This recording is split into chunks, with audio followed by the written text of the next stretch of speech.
Hello, everyone. This is Nayiri from Low Carb and Fasting. Now, today's guest is a GP from Bristol, southwest of England. He's a GP with special interest in metabolic health, de-prescribing medications, and he also has or holds several leadership roles, and he's going to tell us more about those. Dr. Campbell Murdoch, welcome to Low Carb and Fasting. Thank you very much for having me on. It's a real honor to be here. Dr. Murdoch, why don't we start with you telling our audience a little bit more about your professional background and what some of those leadership roles are that I mentioned earlier. So I'm a GP. I qualified as a GP in 2007.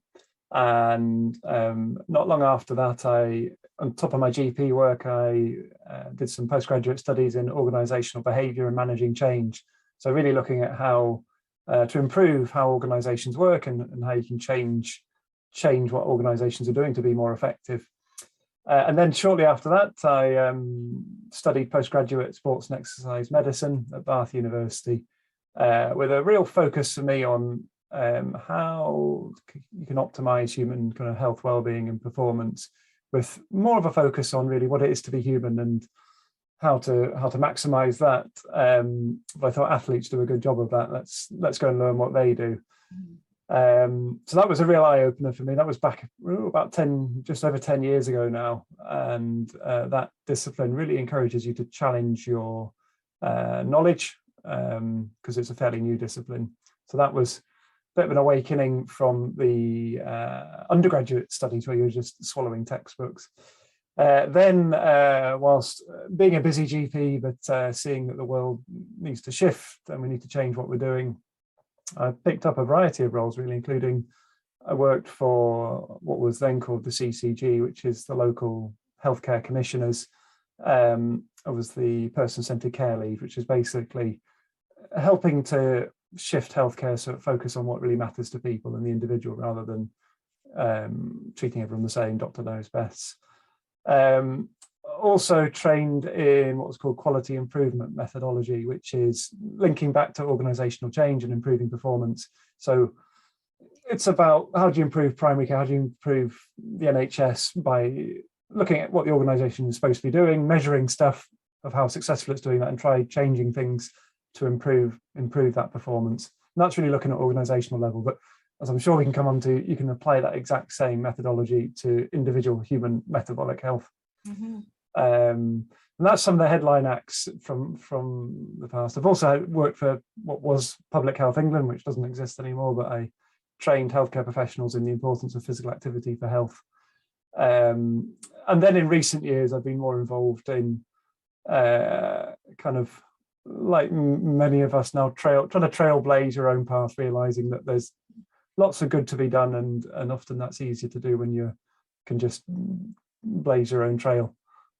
Well, you do talk about personalized health and personalized nutrition, rather. So, and that's important.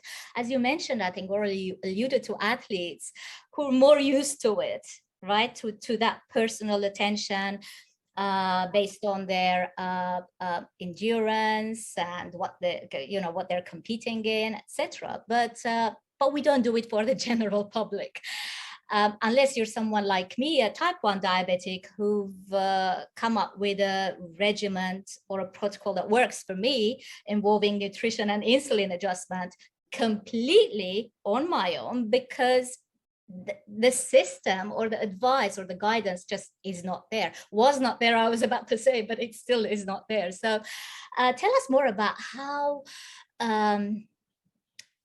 you personalize nutrition or even, I mean, medical drugs, medical interventions to your patients. How do you personalize it? Really good question. I can see a monitor on your arm measuring, which is a really important thing to do. Because how do you know what you're doing is effective? But I guess if we really zoom out, the where healthcare can go wrong is when it treats everybody the same. And certainly much of healthcare these days it's not treating the broken arm as such, where somebody has a obvious problem that you do an intervention and it gets better or not. And therefore you've got that very obvious measurement. So when you move into other conditions like diabetes and blood pressure problems, and we can talk about cholesterol, but when you look at those things, people are different. And not only are people different in how they respond to different interventions, they're also different in where they're starting from and where they're trying to get to and why. So the worst of healthcare is don't listen to what matters to people, treat them as a bag of biology, focus on health markers or even health elements without any measures, and just give them the same intervention and off they go. And it actually makes no sense whatsoever, but it's a strong model that in healthcare, because it's founded on a very effective, what we call the acute biomedical model, which is problem, treatment, cure, off you go, which doesn't need the patient can be quite passive. It's like take a drug for antibiotic for an infection or have some surgery for appendicitis. The patient, they're part of that journey, but they're not actively participating to a huge degree. And so the healthcare system's really developed in a way which doesn't really look at what matters to somebody. Do they understand the diagnosis? Does that diagnosis matter to them? What do they understand of the importance behind that for them? What are they currently doing that affects that diagnosis, and where would they like to get to, and which strings do they want to pull? And the strings they want to pull will depend on their personal biology, their psychology, their social situation, and how all that comes together. So in some ways, incredibly simple. In other ways, complex. And if I'm honest, really challenging to do in our everyday standard short intervention model appointments, which is why I've kind of branched out. And I love my NHS GP work, really love it. But you realise that even with my passion for it, how difficult it is to provide the right sort of care in that setting. Mm-hmm. The 7-minute, 10-minute appointments, and I know my GPs are all, I respect, huge respect for all of them. I know how pressured they are, but they strictly follow the guidelines. So these are the symptoms. So this is the prescription for it, or this is the so-called magic pill for it. So, I mean, that is the current system. So it's very difficult to change that, extremely difficult. It's difficult to change it within the system. I think the first step is recognizing that there's nothing that frustrates me more than working hard and having no beneficial outcome. So I quite enjoy working hard, but I like to have a positive impact. So I think as your eyes open, first step is realizing, like with type 1 diabetes, which you'll have far more experience with than me, but you can't just, you are the most active person with that within that setting. It's not a short appointment with a doctor who then says have more intervention. It just doesn't work. And as you well know, the inputs, what you do with your life, makes an enormous difference. But even with type 1 diabetes, I have many patients that I'm meeting which have never really had a discussion around what carbohydrate is. Unbelievable. They don't realize it turns into glucose, which seems so basic, like starch turns into, which seems so incredibly basic, but that basic information just isn't there for them. And as a result, this reflex action of let's increase your insulin dose or is the standard approach. So a model I kind of emerged for me over the last sort of 5 years, I guess, of how I approach this is a 4-area model. So it starts with your needs and goals, like what's the problem you have and what do you want to solve and where do you want to get to, what's your goals. Then a bit of a personal assessment, so that's a physiological assessment, so what's happening to your body, but also an assessment of you and your life, everything from what you enjoy eating to budgets to physical activity you enjoy doing. Do you like learning about the background of a condition, or just like being told what the best options might be? And then the third area is looking at preferences. For example, around nutrition, if somebody is a vegan, there's no point talking to them about a carnivore diet. Equally, if somebody's a carnivore, there's no point talking to them about a vegan diet. And then you move on to options, because it's always many options. There's never a one size fits all. And then making choices. And then the fourth quarter is really supporting the journey. which again, from the standard medical intervention model, is completely missing. But how do you support the journey? How do you measure success, that what's going on? How do you know it's heading in the right direction or not? And what do you do when it isn't? Which is why things like the continuous glucose monitor is so incredible, alongside use like food diaries. And with patients, we might set out on a journey. I never promise anything's going to be right for people. So we'll learn. There's no pass or fail. There's no good or bad. But we'll learn, and if, as long as we're heading towards the goal, then it's the right solution. So as patients get healthier and fitter, you will find yourself having to de-prescribe medications. And I've heard from other physicians that is the most difficult part, because you haven't had that input at university. You haven't really been taught how to de-prescribe. You've been taught how to prescribe, but de-prescribing is a bit of a unknown and vague area, and everyone is scared. People are scared. I mean, GPs, and I don't blame them. They're scared because they haven't had that training. How do you go about it? How do you know that you're doing the right thing when you start de-prescribing people medications for people like diabetics, for example, type 2 diabetics, or reducing insulin for type 1 diabetics, but we'll leave that out for now, or taking people off blood pressure medications? That's How a really, about it? really important question. And as you alluded to there, all doctors are trying to do the best thing for patients, and are really terrified, I guess, about causing harm, unnecessary harm. And back in 2018, we were recognizing, as people were reversing their type 2 diabetes, or effectively going on a low carbohydrate diet, one of the barriers to change, many barriers to change that we know about, but one of the barriers to change was that if they're on medication, that does need to be adjusted quite often, otherwise serious harm can occur.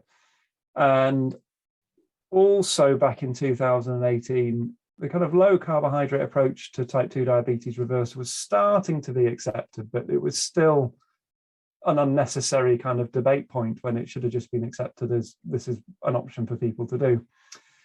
So to overcome those two issues, so to kind of move past the debate of whether or not patients should be doing this, they are, therefore let's stop debating that fact. And also to make sure clinicians' life is, I guess, as easy as possible to keep patients safe. We realized we really did need some simple guidelines on what to do with diabetes medication when somebody with type 2 diabetes moves to a low carbohydrate diet. So I, along with Dr. David Unwin, Dr. David Cavan, endocrinologist, Dr. Mark Cucuzella in the States, and Mahendra Patel, who's a fantastic pharmacologist, we wrote a paper which everybody can access in the British Journal of General Practice called Adapting Diabetes Medication for the Low Carbohydrate Approach to Type 2 Diabetes, or something along those lines, a practical guide. And me being a GP, I know what it's like in general practice, and certainly if this isn't your area of special interest, you don't need some complex, difficult algorithm to follow that you can't remember. Your brain is always going to be thinking about what can go wrong, and that's the bit we need to be focusing on. Where can harm occur, and what can we do about that?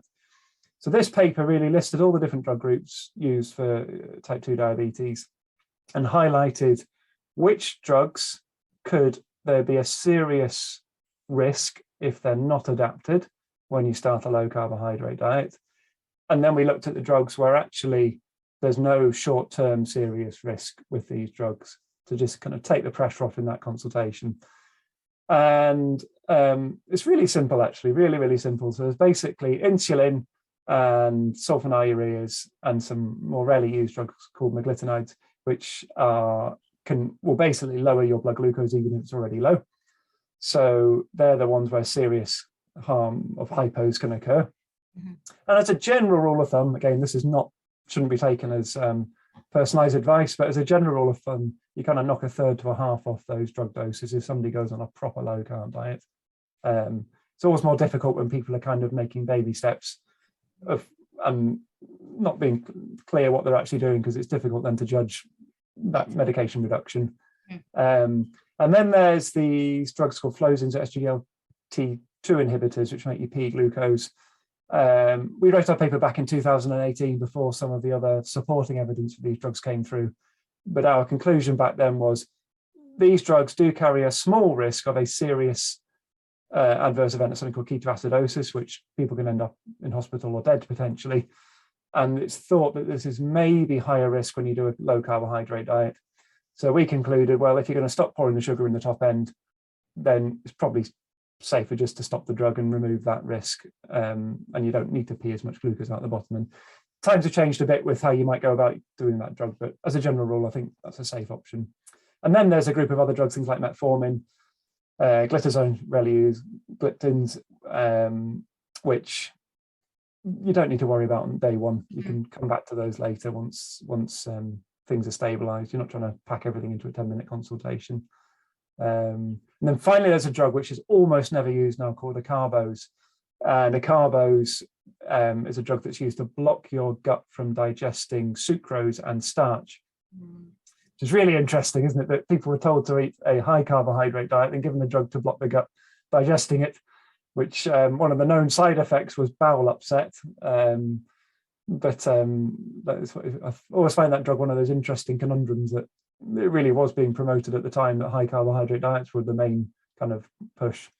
Obviously, that drug stops serving much purpose when you're not eating much carbohydrate. So that's it really. It's really, really simple. Blood pressure, what we do is we just tell people to monitor their blood pressure, warn people that for many you can get quite a sudden significant improvement in blood pressure.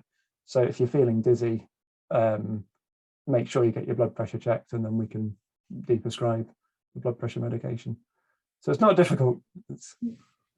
No, but you did mention one side effect of one specific medication, which was the bowel upset or digestion problems. So for people who think, well, I've got a medication for everything, all of my conditions, what's wrong with that? Because I've had that question asked to me. I do health coaching, and so why can't I just take the pill? What's wrong with it? I mean, I'll just take it. It's lowering my my hypertension, and I'll just eat the carbs that I love to eat. What you say, of course, it is people's choice, and none of this intervention, lifestyle intervention, can be forced upon people. However, let's talk more and make people aware, because I don't think they are made aware of long-term side effects of some of these medications. Yeah, I think it's a really good point, and good to highlight that it's very much what the patient wants to achieve. I think an important thing, certainly from my point of view as a doctor, is making sure that they're doing what's called informed decision making. So they truly understand that decision they're making, and really taking medication to deal with a problem that's secondary to lifestyle, they shouldn't really view as on a par with fixing the root cause. Maybe a simple analogy would be if you're driving along a road that's 30 miles an hour and you're putting your foot on the accelerator so the car's doing 50, but you decide you're not going to take your foot off the accelerator, you're just going to jam your foot on the brake at the same time and try and judge that at the right level to keep the car at 30. That's a completely different scenario to just letting your foot off the accelerator and letting the car happily tick along at 30 miles an hour. So most of these drugs that are trying to fix effectively the result of poor metabolic health and lifestyle drivers for that they're not actually having as much benefit as people come to believe. They're a sticking plaster at best often. So I think they need to be clear on that. But many patients, well, I'd say some patients, even when they know that it's the right option for them, which is fine. But I would say many haven't been. They're not really. I think we do a very poor job of helping people understand even the basics of how the body works. So all they see is that blood pressure number and where it is, not why is that blood pressure where it is and what are the other problems going on in the body because of that. Mm-hmm. I mean, I found out recently that some of the blood pressure medications, for example, or at least one group of them, raises in blood glucose levels. And I'm thinking, yes. Okay, well then, I mean, that should be something that patients are made aware of. Yeah. The thiazide diuretic blood pressure tablets, they increase your risk of type 2 diabetes,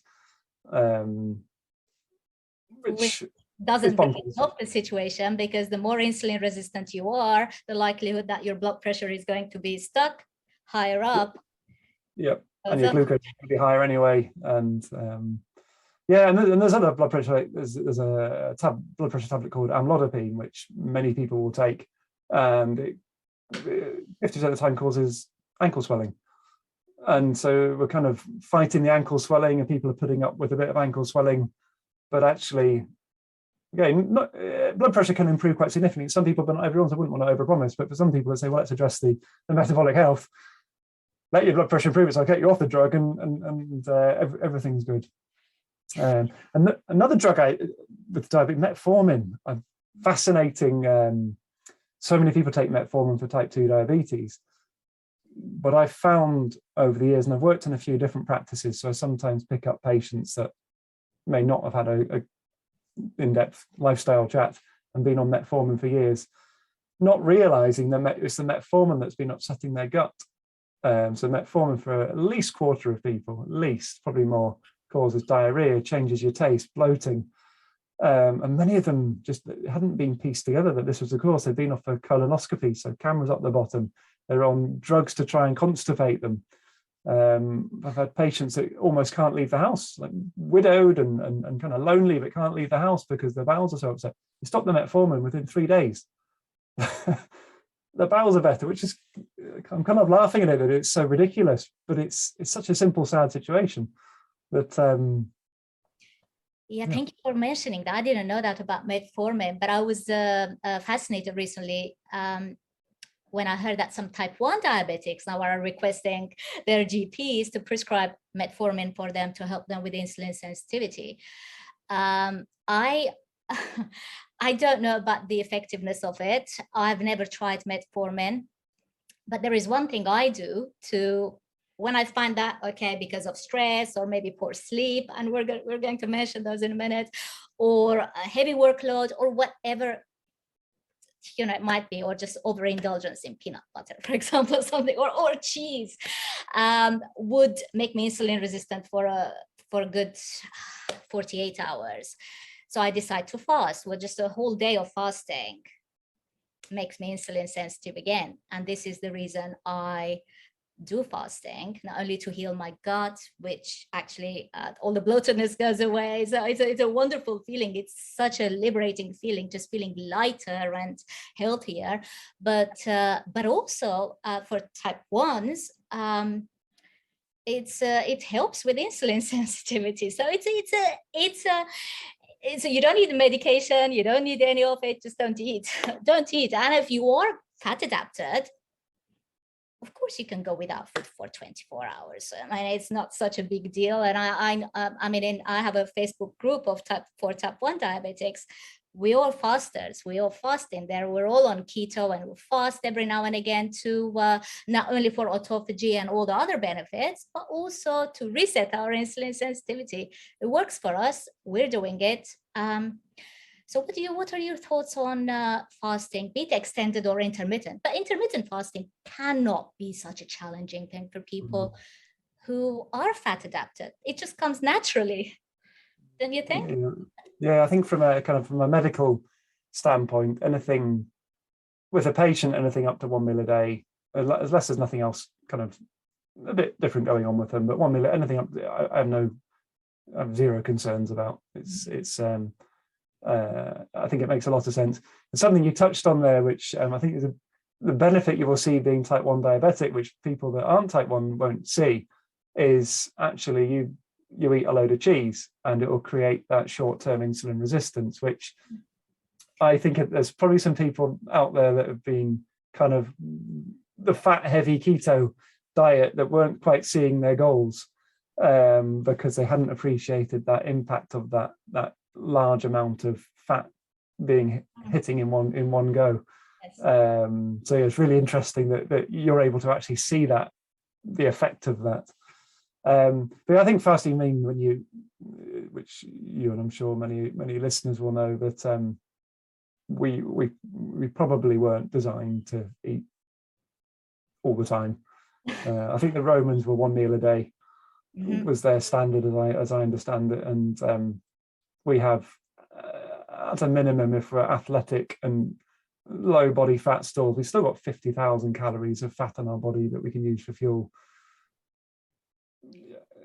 It makes sense that we shouldn't need to eat frequently. And if you're insulin resistant, there's even greater benefit, isn't there, than of having periods of not eating. So those insulin resistance can improve, that short kind of insulin resistance can improve, the insulin levels can drop, and you can start mobilizing and burning fat. It makes a lot of sense to me. You mentioned the Romans. I don't think we need to go back that far.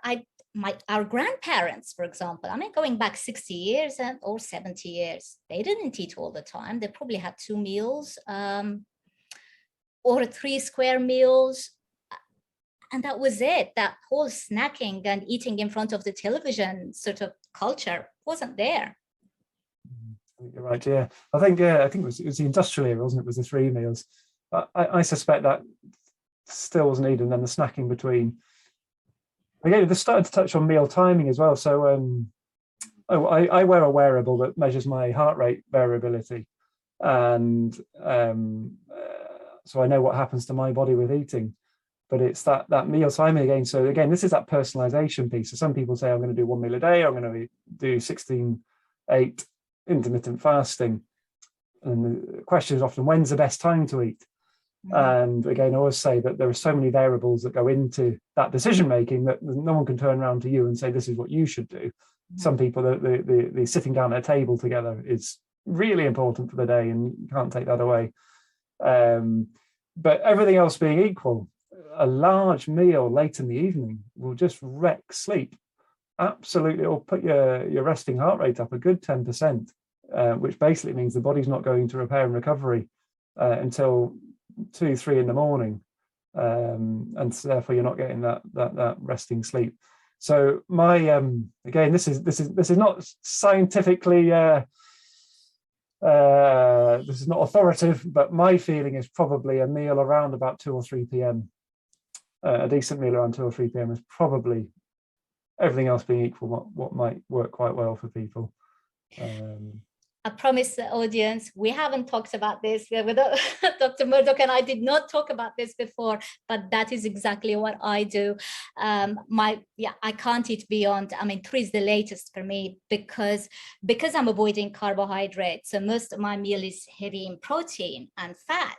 So I get the late or the delayed spike in my blood sugars. And I don't want that to happen while I'm asleep, because it will disrupt. It's very disruptive to sleep. I get overheated, and I toss and turn in bed, and I wake up several times through the night if my body's trying to digest the food, and also if my blood sugars aren't stable. So if I eat my last meal before 3 p.m., at least that delayed spike of 4 or 6 hours after my meal, I can deal with it while I'm still awake. So when I go to bed with a blood sugar of, 4.5 or 4.6, I wake up with a blood sugar of 4.5 or 4.6. So it just stays stable. But that doesn't happen when I have a late night meal. So this is why I just can't have a late night meal. Really interesting. This is when the CGMs, this is when we find that CGMs are helpful. I would never have known about this had it not been for my CGM. I think you're right. CGM is such an incredible piece of kit. When I take it back to my the days of quality improvement methodology for organizations, that methodology is basically there's what's called a model for improvement, which is, what are you trying to achieve? How do you know a change will be an improvement, i.e. what you're measuring? And then what changes might lead to an improvement? And then you go and trial that. So when you're looking at personal health, what are you trying to achieve? Well, I want good metabolic health, or I want a stable blood glucose. I want to feel well. What are you going to measure? Well, you're going to measure my blood glucose. Now, what might I go and do? And this is this lovely thing about, I don't think we should over-personalize medicine. So there's a lot around kind of looking at your genetics and your microbiome and things now. And I don't think the science is there. And it almost doesn't need to be. There's some basic rules to follow that you can give a go and see what happens. But the CGM gives you that feedback. So if somebody says, well, I want to eat 4 cups of blueberries. But keeping their blood glucose stable is also really important to them. You say, well, put a CGM, go and eat 4 cups of blueberries, see what happens. If the CGM's flat, then fine. If it's not, then they've got some meaningful measurement to help guide them. I think it's an incredible piece of kit that I think if you don't have type 1, then probably, or complex type 2, then unless you're kind of obsessive with data, I don't think it's something people need to wear all the time. But I think certainly an eye-opener to wear at least once. Yes. And yes. With patients, I quite like it if they're kind of getting stuck with whatever goal they're trying to achieve, whether it's weight loss or reversing type 2 diabetes or pre-diabetes or just feeling better. I sometimes quite like it if they wear one for 2 weeks, and we'll often find the reason gets uncovered of what the block has been when you get the CGM data together with a good diary of what they've been doing. I was diagnosed in 1978 with type 1 diabetes. I was very, very young. And since my CGM in 2017, which I self-funded up until, well, I'm still self-funding now that I'm not in the UK. So, so what I've learned wearing the CGM about type 1 diabetes cannot even be measured to what I'd known about it prior to the CGM. CGM has taught me so much about not only about my own body and health, but also about blood sugars. And it's something we haven't learned about. I've attended the NHS carb counting courses, in fact, twice into different locations. They didn't help lower my blood sugars. I counted carbs, I counted them really well, but now we know that even that is not exact science. You're only estimating the carbohydrates, you know. It truly did not help. And I thought that with a pump, I was going to be all healthy and bring my hemoglobin A1C down. I couldn't. And but I could do carb counting. I did it really well. It's really interesting what you see with the CGM as well. With that comes from, I compare it to pricking your finger is like driving your car and you just uncover the speedometer every 3 hours or once a day. And that's what you're basing for a second. And that's what you're basing all your knowledge of what your body's doing. The other thing, thinking about this quality improvement methodology, when you're measuring with that, you're plotting it on a graph, just like a CGM readout. And what's called a stable system. So if an organization's running well or a factory production line's running well, whatever you're measuring ideally should be coming in about the same point all the time. Unless you make a change, then you're expecting, well, what does that change do? And do we get a kind of a step change? So a commute to work, if it's normally taking half an hour, sometimes it'll take 25 minutes, sometimes it'll take 35 minutes. And then one day you decide to take a different route and it takes 20 minutes. And every time you take that route, it takes an improvement. But it's a fairly flat level. So you call that stable. Whereas if you commute to work, some days it takes 5 minutes, some days it takes 2 hours, then you'll be plotting that and you get this very jagged graph that looks like the Himalayas. And that, by definition, is what you call an unstable system. So this is a lot of unpredictability happening. You never quite know what's going to happen next. Problems will occur. Mm-hmm. And this is exactly what you see, isn't it, with the CGM and a high carbohydrate diet, chasing it with insulin. It is absolutely all over the place versus small amount of carbohydrate or very little carbohydrate and a small amount of insulin and a nice, smooth mill pond. Line. Yeah, I love those nice, smooth lines. And they are so motivating when you see the result of your effort. I mean, my what I do now is effortless because I'm just so used to it.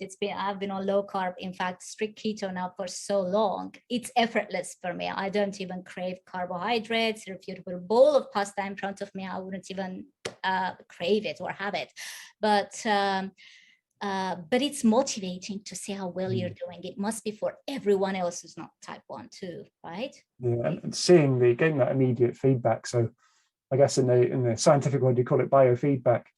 So is eating that packet of crisps really such a problem, or is drinking that carton of orange juice that you would give your child and it's got healthy signs on it really a problem? And I think I hate judgment. So I think so many people's lives are being destroyed by negative self-judgment, just speaking to patients. So I always kind of try to avoid saying anything's good or bad, but someone say, well, what are you trying to achieve? And it's like, I want to feel better. I want to stop having that dip 2 hours after eating where I feel terrible and I feel shaky and I've got to go and find some biscuits. And we said, well, look what happens when you have some cornflakes and a glass of orange juice. Once you see it, you can't unsee that impact. It's real. I think one of the other things, though, people need to know what a flatter line looks like. So I think, for example, you with your graphs, I would love to, when I have patients that are really coming to this for the first time, they don't know what normal, inverted commas, might look like. So they get their jagged, all over the place graph, and actually they have no reference point. So I think having the kind of, inverted commas, best case scenario for them to compare to is useful. I've just scanned. Here you go. These are kind of, I don't know if it's clear to everyone, but these are the kind of flat lines you get if you're following the ketogenic diet. I mean, this is, it's really not, there's no magic pill. It's just that I've had to tweak my diet and I get flat lines. And at 4, by the way, I don't feel hypo. I mean, completely, because I'm so fat adapted, I don't feel any hypoglycemic symptoms, which I would have felt on my carb eating days at 6. The minute I would drop down to 6 from, I don't know, 12 after a pizza, that drop to 6 would make me feel hypoglycemic, shaky, dizzy, and craving sugar. I don't feel that now. I would go on, probably, I'm fasting today, not eating, but I would probably go on at 4 today all day long. It just shows you're nice and relaxed as well. It's not, as you probably know, sometimes a bit of stress or exercise will make the glucose come up. It does, but I'm now relaxed. I had to take a small amount of insulin before, because the adrenaline rush just before every interview causes a slight rise. So I've had to take a small amount of insulin prior to. With the CGMs, and from a coaching or from a medical point of view, it's important for people to understand. I was thinking it's what the glucose is doing, but also knowing what was going on at that time. Because the glucose rise with exercise, certainly for somebody with type 2, yes, that's okay. I kind of say the only place that can be coming from is your liver. And therefore your liver is kind of unpacking itself, versus that same glucose rise from just having eaten a couple of slices of bread. That glucose is coming from the bread, which is going to be getting packed into your liver. So I think, from a coaching point of view, isn't it? It's so important to actually know what's the behavior and to correlate the behavior with the measurement. For those of us who are educators, and in fact, for those of us who are parents, we've heard of reverse psychology. Looking to our audience now. So we know that reverse psychology quite often works when nothing else seems to work. Now, Dr. Murdoch has one such video online. I'll put the link below in the description so you can go and watch it. Dr. Murdoch talks about how to wreck your health, how to ruin your health. And you might think, oh, I don't purposely do anything to ruin my health. Please listen to how just some of the tips on how to ruin your health, and you will probably find that, oh, at least 2 of these you can identify with. So try and avoid doing those. But Dr. Murdoch, tell us about how to ruin our health. In fact, you mentioned poor sleep earlier on, and you mentioned how that can wreck your blood sugars the next day or the next morning. What else can people do if they to ruin their health? So yeah, this talk was purposely aimed at, I learned some time ago that going into battle with either individuals or other organizations to try and get positive, healthy change in the world isn't very productive. So this was really to help people come to it themselves whilst not holding back. So the basics of how to ruin your metabolic health is the human body loves to be in balance, or what we call homeostasis. And if you've got good metabolic health, your body's in homeostasis, you can access energy, use it, burn it, have fun along the way, and hopefully live longer. So to ruin your metabolic health, what you basically need to do is keep challenging that system unhelpfully. So you look at nutrition. What you want to do is make sure you're constantly challenging your blood sugar. So regularly eat sugar, regularly eat lots of starchy foods that digest down to sugar, regularly drink a pint of cream followed by 6 donuts to create the insulin resistance from the cream, and then eat the donuts, which then are going to need a massive amount of insulin, really drive yourself into fat storage mode, get a hypo sometime later. That's quite effective. Eat at night before bed. Eat at night before, have a huge, eat 5,000 calories a minute before you go to bed. Will be really effective at ruining your health. Make sure you don't eat any protein whatsoever, because the body really needs protein. So if you want to wreck yourself, don't eat any. And lots of junk food is often good to help wreck your health. Movement wise, just don't move, I think, is the moral of the story to wreck your health. You don't want to do anything that challenges your big muscles, because challenging your big muscles helps them to grow, and big muscles help metabolic health. So don't do anything that kind of challenges big muscles at all, and just generally don't move.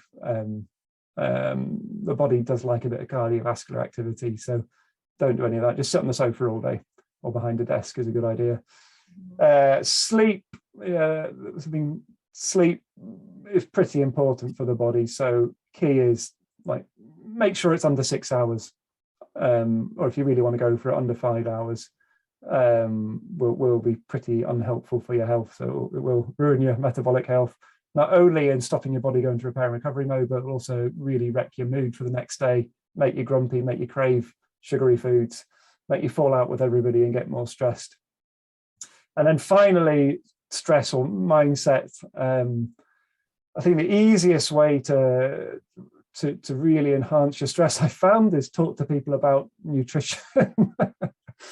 Especially medical colleagues from different backgrounds. Let's have a really good debate about what we should and shouldn't be eating for our health. That seems to raise stress levels quite significantly. And the human brain likes to be part of a troop. We like to feel we have a sense of certainty and control over our life, and we like to feel like the people around us are kind of on our side. So really, to wreck your health, put yourself into super stress mode, is seek out people that you really don't fit with, that are out to get you. Pick arguments with them. Make sure you don't do anything which gives you a sense of control in your life, and just do constant self-negative judgment about what's wrong with you. I think you put that lot together, and you'll feel the effects pretty quickly. It's fascinating, actually, hearing it in reverse, hearing all these tips in reverse. But this is, for those of you listening, but this is probably, or these are, or at least some of these things are probably things you're doing unknowingly, and they are ruining your metabolic health, be it nutrition or movement or stress and sleep. We don't deliberately go about, ruining our health, but some of these things that Dr. Murdoch mentioned do actually ruin our metabolic health. Okay, so Dr. Murdoch is quite busy, not only as a GP, but he he's very busy outside of his GP work as well. So Dr. Murdoch, tell us about what else you're involved with at the moment. So as you can imagine, my day-to-day GP work, there's lots of people coming with a lot of needs. And as you understand what needs to be done to help people, you have to go and find solutions. So I spend about half my time in general practice now, and about half my time running a business to really meet this gap that exists in how to help people to improve their health. And a big part of this is I have a really strong belief that reliable and useful health information should be freely available to everyone. It's a really strong belief of mine that if there is some information that could fix somebody's health and all they needed was that information, there is no way that should be behind any sort of payment barrier. Kind of fitting with the idea of libraries of the world should be open access. So a big part of what I'm doing is what would I want to hand a patient in a short consultation information wise. So we're creating guides. We've just released a pre-diabetes guide, and we will in the pipeline for creating type 2 diabetes. I need a collaborator for type 1 diabetes. So if you're keen, that would be wonderful. And then it's looking at, so that's the information piece, knowledge piece to support people. And some people that might be all they need. But equally those resources could be used within healthcare systems, or alternatively supporting other services like health coaching, where you're kind of supporting the person, but you're not necessarily giving advice. These information guides can be used freely to support that process. And then my keenness is there are millions or hundreds of millions of people that need help across the world. What are the effectively scalable support services that can be developed that help people put that knowledge into action? I think I really love my GP work, and the one-to-one consultations give you so much back and you learn so much from people. But actually, when you know there's this much bigger problem to be solved, we've got to find some ways of in effect delivering this stuff at a much lower cost and a much more accessible way. And that accessibility is sometimes about the information being there, but also can people understand the information? So the different languages it's available to in my NHS work, there's a real limit to what I can give people in different languages. So we should be delivering the services in every language that people speak. It shouldn't be a big barrier with technology that we have now, and expert translation services that I believe that exist. Yes, I have a translation company, so maybe I can help making the information accessible to all. But you are right, and I think even if some of the information is accessible to people in their own language, I mean, this is some of the feedback I receive from the people I coach. This is too much science, too scientific for me. What does it mean, or what does that mean? So you have to make it break down the information into sort of more digestible morsels, if you like. I think that's problematic too. I've quite often shared some videos with people from leading sort of physicians out there, and they go, "Oh, he lost me beyond the 10 minutes. I just didn't understand. What can I do? You give me the summary of it." So, and I think that relationship is also, again, I think going back to humans, that we are troop beasts. There's a few people in the world that can just get information and go and do it, and that's all they needed. But actually, for most people, it's that human connection is so important. And I think the research shows public accountability. You say you're going to do something to somebody else, the chance of that happening is massively higher. Yes. Just because of how our brains work. So it's how we develop those services. Again, that my standard NHS work, that infrastructure is not there because it never needed to be there, because you don't need it to take a drug or have surgery. So it's how do we evolve these services to support that? But it starts with making sure that reliable, useful health information is there, and then we build from there. I think you touched on this, on the support, the human connection and the support. I think that's very, very important. I mean, some people who come to me for help, they have their family members working against them. Or you're going to die if you cut out your carbs, or you're going to die of heart attack like father did. But father was a smoker, of course, and father was eating tubs of ice cream every day.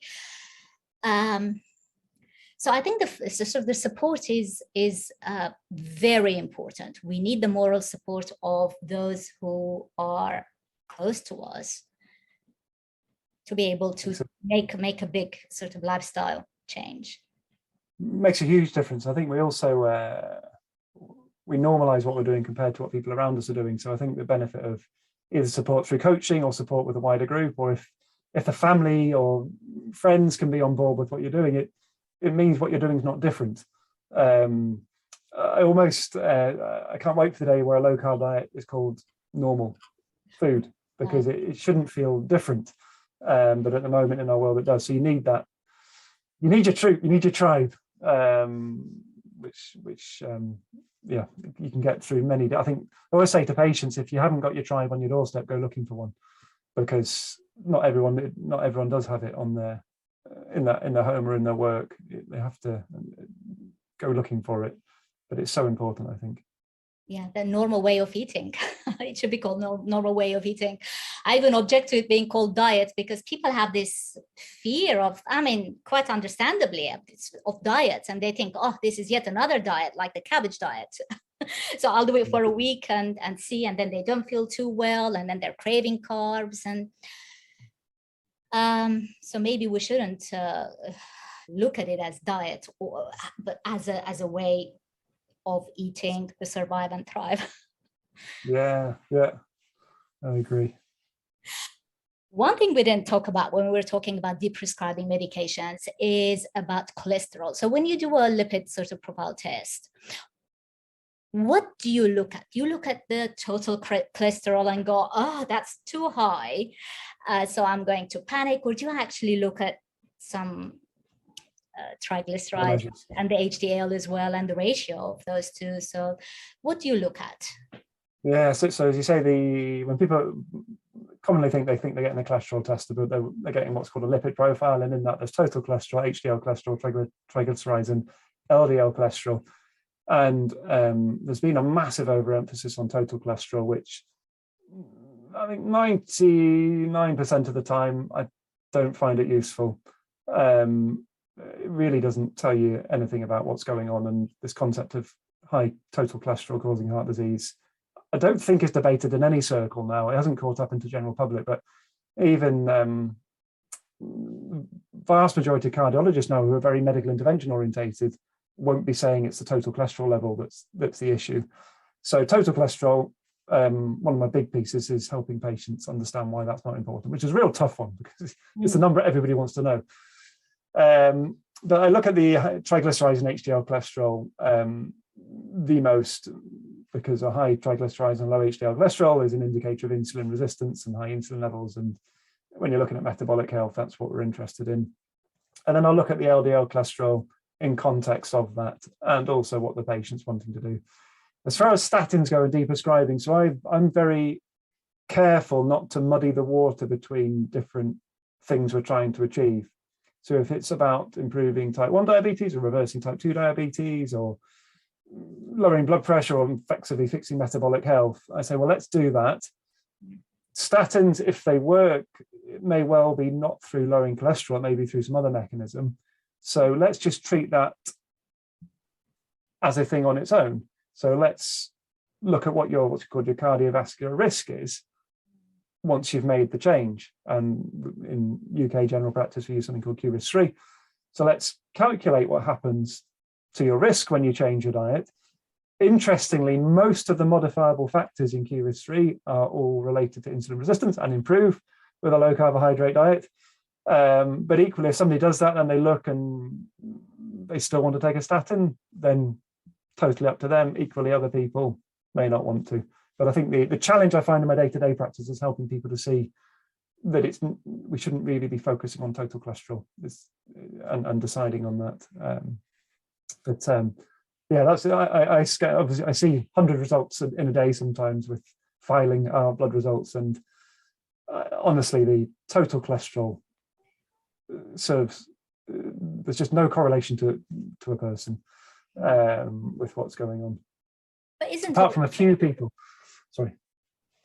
But there's a few people it does shoot up. Lean people who go on a very low carbohydrate diet, some of them, their total cholesterol really ramps up.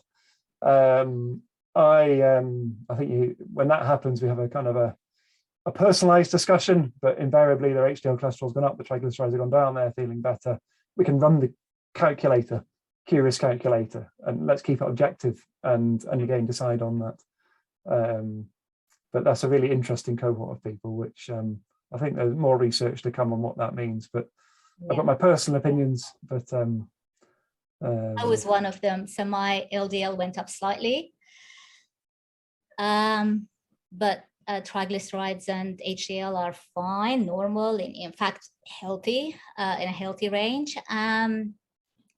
A1C is in a healthy place. I'm fit. I'm weightlifting, reversed my diabetic frozen shoulders through exercise alone and without any medications, injections. I do weightlifting. So I'm just overall, I feel healthy, energetic, blood sugars are stable most of the time. And if I do have fluctuations, they're so minimal that there's nothing to worry about. They're just small, law of small numbers, as Dr. Bernstein says in his diabetes solution book. So the fluctuations are tiny, and that's nothing to worry about. So yeah, LDL went up slightly, though not much. But again, I'm not worried about it. But I was going to ask about the total cholesterol is basically the summation of all your three, the triglycerides, HDL, and the LDL. It's the total cholesterol. It's all the cholesterol in the lipoprotein. So HDL, LDL, and VLDL. It's all of that together. So technically, it could go up if your HDL has gone up too. Yeah. So the ratio that's often used. So I like the triglyceride to HDL cholesterol ratio, but the ratio that's often used in healthcare is total cholesterol to HDL cholesterol ratio. So if your total cholesterol goes up, but your HDL also goes up, the ratio may go down if the HDL goes up. Again, this fits with numbers and measurements. So just another point, and linking to your personal measures that you just, and everything else getting better. So again, going back to the quality improvement methodology, you have your main measure that you're focusing on. So in diabetes, it might be HbA1c. And then you have what's called balancing measures. And balancing measures are other things that might go right or wrong. Now, you can improve your primary measure, for example, your HbA1c, but actually you can completely destroy the body. And the way you can do that is just by injecting loads of insulin. True. Eating loads of carbohydrate, injecting loads and loads of insulin. You might keep your HbA1c under control, but you'll gain weight, your blood pressure will go up, you'll feel terrible, you'll get frozen shoulder problems, you'll get increased insulin resistance. So when you look at that, your triglycerides will go up, your HDL cholesterol will go down. So you look at that and you think, actually, every other marker is going wrong. This is not the right intervention. This is breaking the system. Versus if you find an intervention where everything, the HbA1c improves and everything else gets better, then you know, well, this is the right intervention for this person. Now, the whole thing around cholesterol and LDL is a really muddy thing that would be a much bigger discussion. But I feel that if you're measuring 20 things, like Virta have done in some of their studies for cardiometabolic health, you measure 20 things and everything else is better, and the LDL's gone up a bit, I would hazard to say that's probably not the LDL getting unhealthy or worse. I would say if this car is now running super smoothly with a pristine engine and an enjoyable journey and it never breaks down, any other measure that's sitting on its own there is an issue. Whereas if this car is going 30 miles an hour, but the wheels are falling off, the engine's blowing up, the clutch is burning out, then maybe that the intervention of pressing the accelerator and the brake at the same time to go 30 maybe isn't the best idea. You made a very good point there about HbA1c being normal, and yet, if you look at people's, for example, CGM graphs, they're all over the place. They're up and down and up and down, but the average blood, well, of course it will be, HbA1c will be fine. If 1 minute you have figures of 12 or 10, and the next minute you're hypo, below 3 or below 3.5. So you're going up and down all day long, and yet your HbA1c is normal, and you are over-injecting insulin, and soon enough you'll find yourself developing double diabetes or insulin resistance. this is what happens, right? I mean, type 1 diabetics develop, and I read an article recently that, you know, it's becoming more and more prevalent now, to have this to have insulin resistance with type 1 diabetics. Yeah, really common, really common. Really common. It's not unusual for patients to be injecting type 1 60 units or more a day, which is actually quite a lot.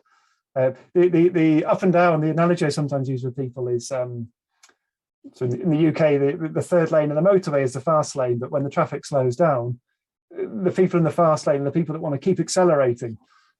And then they have to suddenly brake, and you've got this acceleration brake going on, and then people kind of having to stay alert so they don't run into the back of each other. Versus in the first lane, the cars are just kind of trundling along when there's traffic jam at 20, 30 miles an hour, just at a smooth speed. So the outside lane are going the same speed as the inside lane. Inside lane, nice and calm and smooth and enjoyable. Outside lane, accelerate, brake, stress. Something's going to go wrong. Cars being really challenged, and there's going to be accidents happening. It's